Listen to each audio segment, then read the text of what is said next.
Log 1. I awaken.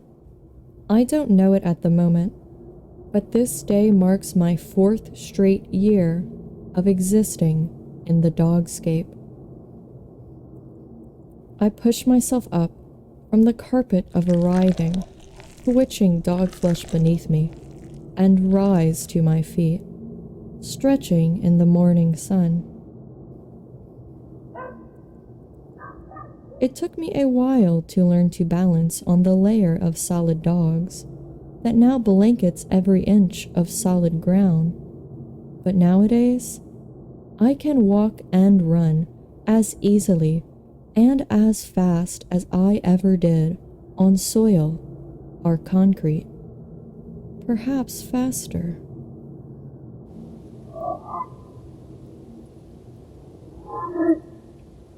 This was a city once, I think, though which one I can't remember. I only owe my guess to the massive pillar of dogs jutting into the sky. Perhaps ancient buildings, now completely filled and overgrown by canine biomatter. I climbed one once, sinking my fingers and toes deep into the dog wall to gain purchase.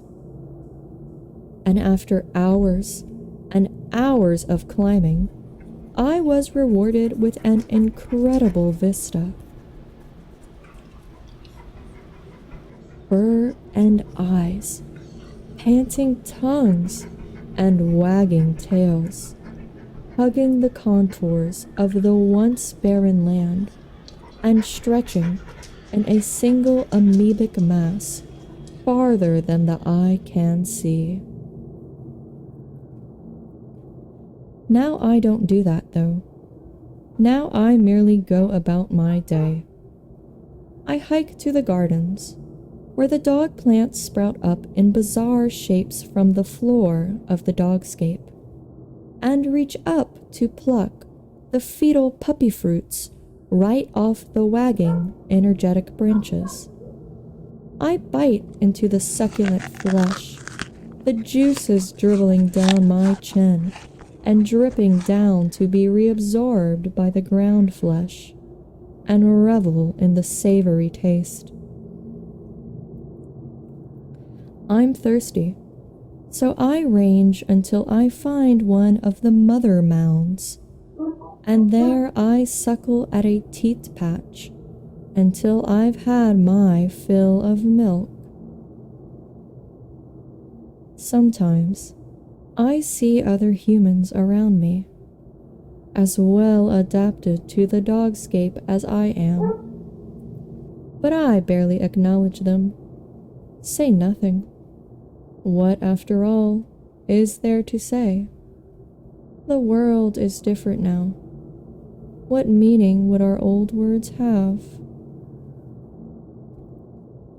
Free-ranging dogs are becoming rarer and rarer to see now, and those I do see seem as lost, as passive as I am. They too graze on the dog plants, step carefully over the undulating, bleeding dog floor, dimly acknowledge myself and one another. In the distant sky, and on the far horizon, I sometimes see massive forms sail or crawl or undulate. And I wonder if in this new world, normal, singular, ambulatory dogs have become as obsolete as I am.